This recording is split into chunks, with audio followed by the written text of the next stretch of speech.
Halo, apa kabar teman semua? Semoga kalian sehat selalu ya. Dan juga selalu dalam lindungan dan keberkahannya. Sekali lagi saya akan bercerita tentang dunia isekai. Kali ini, seorang pemuda SMA yang masuk ke dalam dunia isekai secara sangat tidak terduga. Sebelum masuk dunia itu, dia diberikan kekuatan oleh Dewa Tsukuyomi. Dewa Tsukuyomi menjelaskan dia akan bertemu dewi lainnya, namun jangan berharap banyak karena dewi itu sangatlah toksik. Begitu yang dikatakan Dewa Tsukuyomi.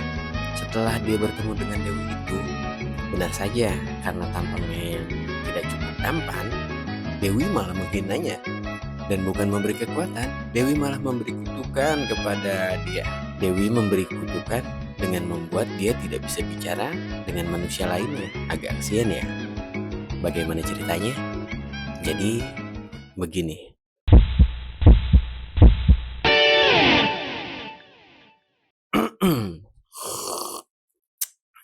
Kita panggil dia Makoto. Setelah berbicara dengan Dewa Tsukuyomi, Makoto terjatuh ke pojok dunia isekai di mana jauh dari kehidupan manusia.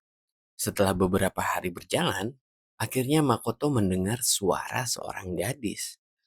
Suara seorang gadis yang sedang meminta tolong. Dengan cepat Makoto menghampiri suara itu.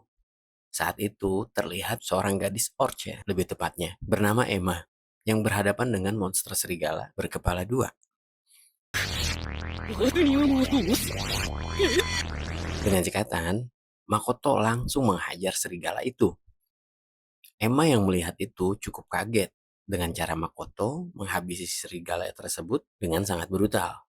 Makoto menghampiri Emma untuk membuatnya lebih tenang. Makoto juga bertanya kepada Emma di mana manusia terdekat bisa ditemukan. Sebagai ucapan terima kasih, Emma mengajak Makoto untuk ke desa Orc. Setelah menjelaskan jika desa manusia tidak ada di daerah itu, Makoto pun mengikuti Emma menuju desa Orc. Sampai di desa Orc, Makoto disambut dan diberi makanan. Makoto cukup kaget melihat Emma membawa makanan menggunakan sihir. Tanpa ragu, Makoto meminta Emma untuk mengajarinya teknik sihir. Begitu kagetnya Emma ketika melihat Makoto mencoba sihir api. Dengan mudah, Makoto dapat menggunakan sihir dengan kekuatan yang cukup besar. Namun, saat dicek level sihir Makoto, ternyata dia hanya berlevel 1. Keesokan harinya, Makoto pergi dari desa Orc dan meninggalkan surat untuk Emma. Di dalam surat, dia menjelaskan dia akan menuju ke atas bukit untuk mengalahkan Shin, di mana tempat pertama kali Makoto dan Emma bertemu. Makoto menuju atas bukit untuk melawan Shin, naga yang meminta tumbal gadis Orc. Setelah sampai di bukit, Makoto menggunakan sihir yang baru dia pelajari untuk dijadikan sebuah panah. Tanpa disengaja, dia menghancurkan gerbang Shin. Ternyata bukan Shin, naga legendaris yang meminta tumbal gadis Orc. Itu hanya akal-akalan monster yang menginginkan gadis Orc. Tanpa disadari, Shin datang dan menyerang Makoto. Itu dilakukan karena Makoto menghancurkan gerbang Shin. Makoto yang mendapat serangan tidak hanya diam. Dia menggunakan beberapa skill sihirnya untuk balas menyerang Shin. Shin mengurung Makoto dengan ruang ingatan. Saat itu, Makoto terjebak dalam ingatan masa lalunya. Di sana kita diperlihatkan. Namun Makoto dapat sadar dengan kekuatan Shin. Saat Makoto menghancurkan ruang ingatan itu, Shin yang melihat itu sangat terkejut. Namun, reaksi Shin sangat mengejutkan. Setelah pertarungan itu, Shin memperkenalkan dirinya kepada Makoto.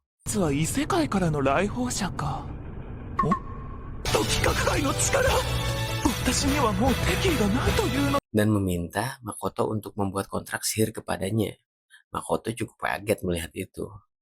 Ternyata itu dilakukan oleh Shin karena Shin sangat tertarik dengan ingatan Makoto yang dia lihat saat mengurung Shin dalam ruang ingatan.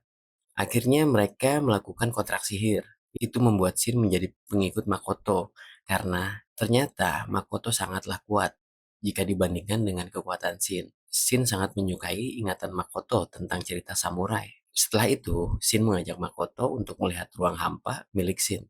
Saat sampai ruang hampa, Shin justru kaget karena ruang hampa yang tadinya hanya ruangan gelap kini berubah menjadi kayak semacam savana luas yang sangat subur. Shin menjelaskan mungkin itu terjadi karena Shin melakukan kontrak sihir dengan Makoto dan membuat kekuatan Shin menjadi lebih kuat sehingga dapat membuat ruang hampa Shin menjadi berubah. Makoto mendapat ide untuk membuat kota di ruang hampa milik Shin. ちょっと確認のロマンならぬ荒野のロマンか。ほう、どうし Makoto mengajak Shin menuju desa Orch. Tak berserang lama, setelah Makoto keluar dari ruang kabut milik Shin, Emma menghampiri Makoto dan meminta Makoto untuk tidak melawan Shin. Namun Shin menjawab jika dia sudah dijinakkan oleh Makoto. Emma yang bingung langsung percaya ketika Shin memberikan beberapa sisiknya yang copot ketika pertarungan melawan Makoto terjadi. Emma pun langsung percaya. 敵と呼ばれる上位流で。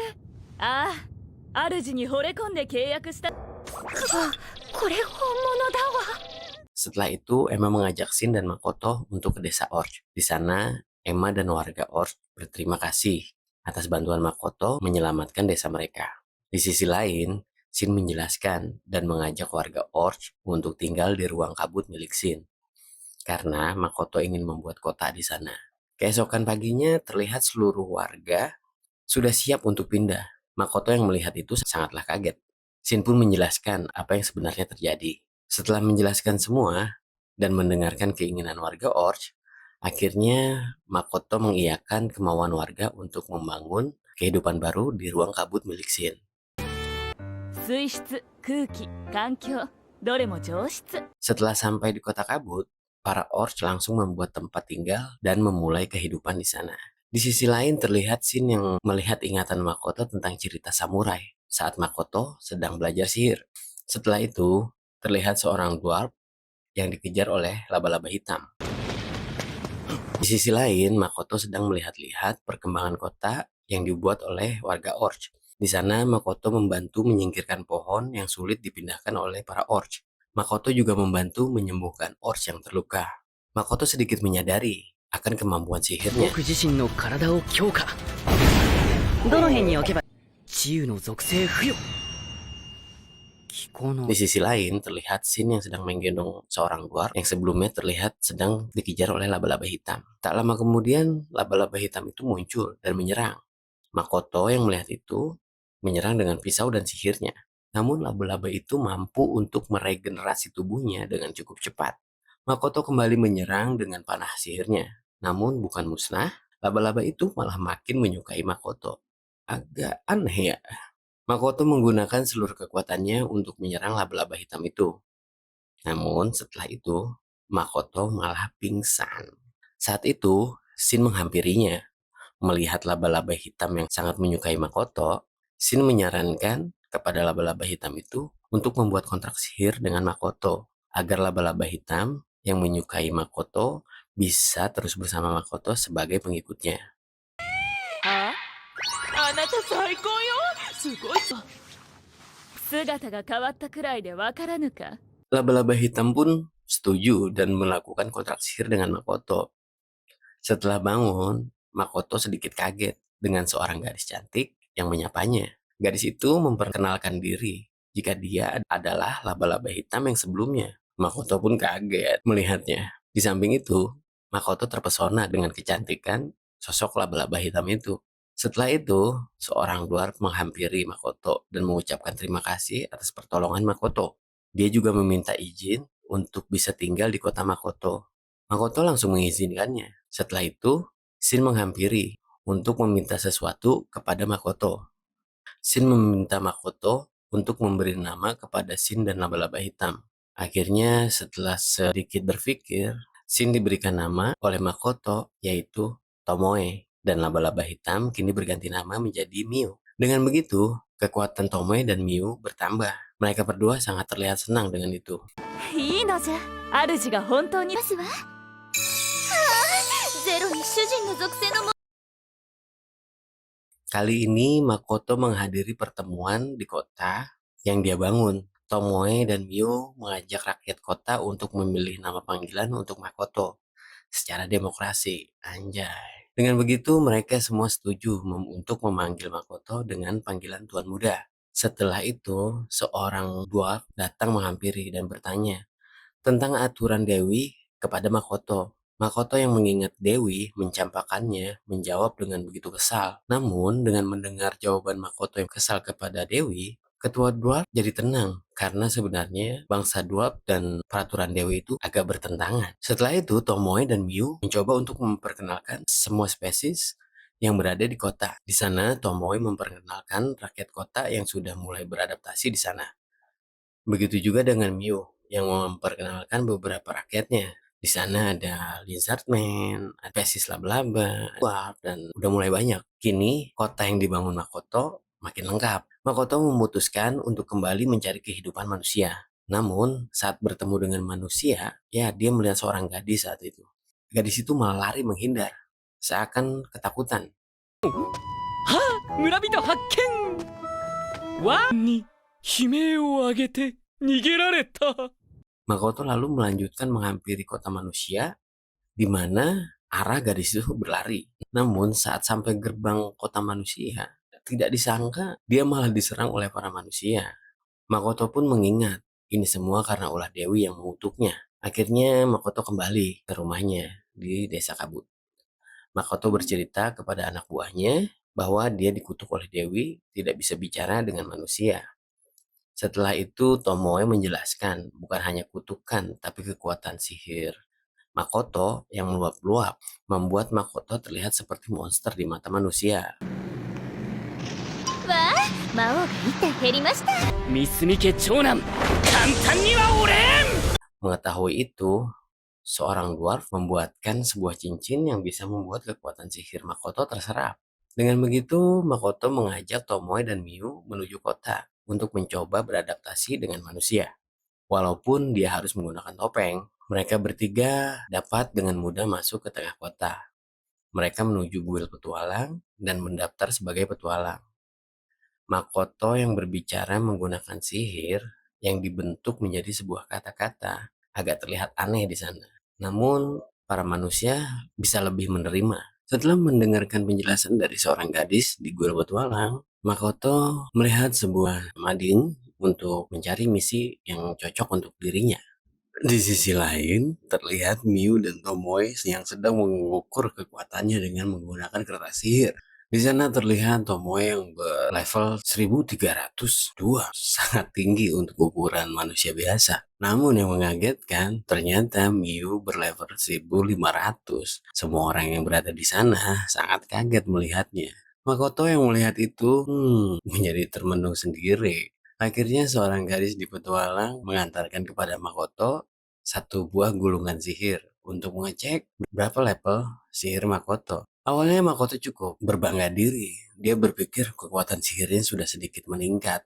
Namun saat dicoba ternyata masih sama. Kekuatan sihirnya masih di rank E dengan level kekuatan level 1.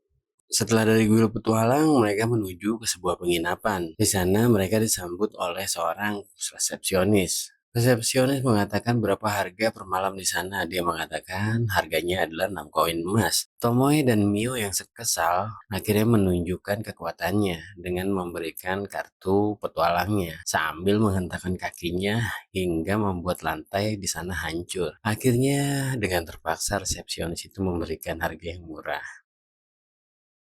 腐っていたようじゃ。 Mereka beristirahat di sana dan bisa bersantai untuk meregangkan tulang-tulang yang lelah dengan perjalanannya. Saat malam tiba, Tomoe ditugaskan oleh Makoto untuk menjaga kereta bareng mereka.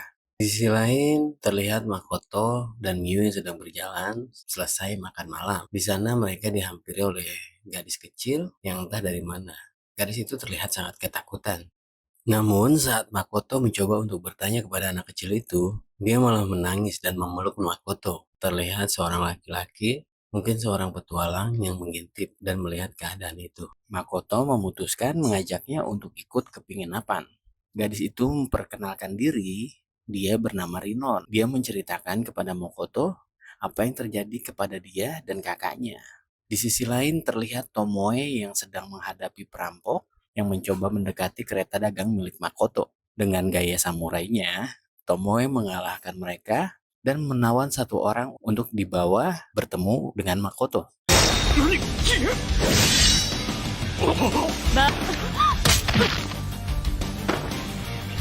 Makoto yang melihat Tomoe membawa tawanan sedikit marah karena Makoto tidak ingin Tomoe menjadi hakim di jalanan. Namun tiba-tiba Rinon datang menyapa mereka berdua. Makoto menyuruh Rinon untuk makan dan lekas istirahat. Rinon memberikan lukisan wajah kakaknya kepada Makoto. Di kamar berbeda, Miu menghampiri Makoto dan Tomoe yang sedang menanyai tawanan yang Tomoe bawa. Setelah itu, Makoto meminta Tomoe dan Miu untuk mencari wanita yang digambar oleh Rinon. Kita diperlihatkan jika ternyata wanita yang digambar oleh Rinon sangat mirip dengan teman Makoto di dunia nyata. なんてミオ頼むよま分かってるだけど似すぎだろ Miu dan Tomoe mulai mencari gadis itu di tengah kota. Dengan kemampuan mereka, tidak sulit menemukannya. Di hari lain, Makoto mengajak Rinon untuk pergi ke kota.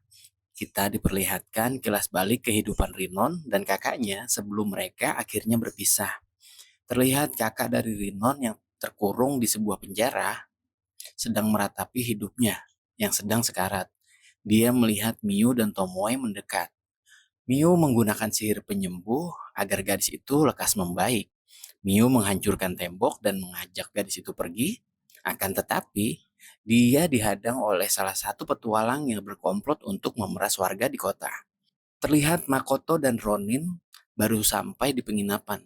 Terlihat Rinon yang sedang dipantau oleh komplotan penjahat yang memeras dia dan kakaknya tanpa disadari jika Makoto melihat itu dan menggunakan kemampuannya untuk menyelidiki apa yang terjadi kepada Rinon dan kakaknya.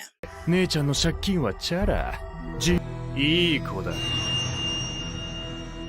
救い Dengan begitu Makoto kini tahu jika Rinon diperas oleh kelompok petualang itu. Kita kembali diperlihatkan keadaan Tomoe dan kawan-kawan yang sedang dihadang sebelumnya. Kini anak buah Mills sudah berkumpul. Mereka semua mengira jika Miu dan Tomoe memalsukan levelnya ketika pengecekan level di Guild Petualang dan mengajak Miu dan Tomoe bergabung dengan mereka. Mereka juga menghina Makoto yang hanya berlevel 1. Dengan begitu, Tomoe dan Miu menyerang mereka. Namun saat itu mereka masih selamat karena mereka menggunakan sihir pertahanan. Tomoe dan Miu mulai menyerang. Para petualang dibuat tak berkutik sama sekali di hadapan Miu dan Tomoe. Dengan waktu singkat, kota hancur berantakan ulah dari Tomoe dan Miu yang secara brutal menyerang para petualang yang berkomplot. Tomoe dan Miu malah bersaing siapa yang lebih banyak mengalahkan petualang. Dan pada akhirnya sebagian besar kota hancur berantakan. ミオちゃんと加減しておるかもちろんですわ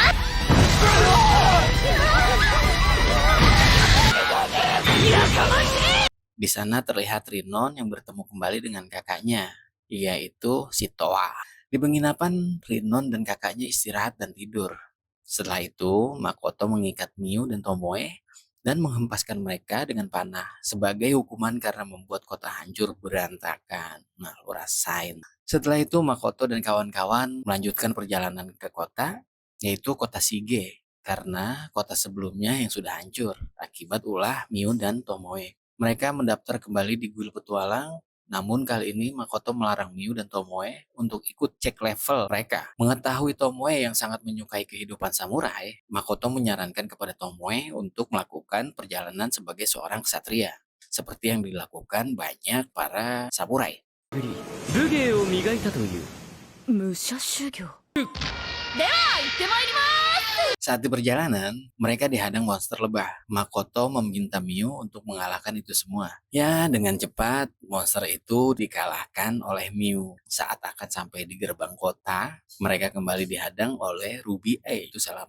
satu monster yang memiliki item-item yang cukup langka. Kali ini Miu nggak mau nih ngalahin monster itu karena pengikutnya seperti Toa dan kawan-kawan banyak meminta untuk tidak merusak Ruby Eye yang memiliki item-item langka. Karena item Ruby Eye sangat langka, dengan begitu Makoto akhirnya menggunakan skill memanahnya untuk mengalahkan Ruby Eye tanpa merusaknya sama sekali.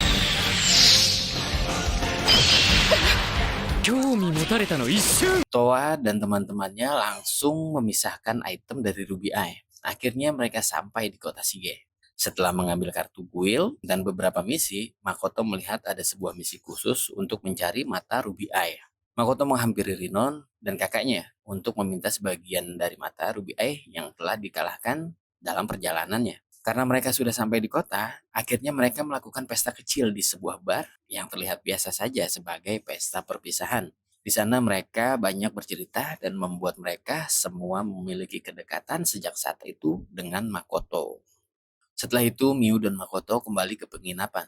Miu yang sangat menyukai Makoto langsung bersiap-siap dengan baju tidurnya menunggu di kamar. Namun, saat Makoto tiba, Miu yang sudah bersiap malah ditinggal tidur oleh Makoto. Aduh, nggak peka banget sih Makoto nih.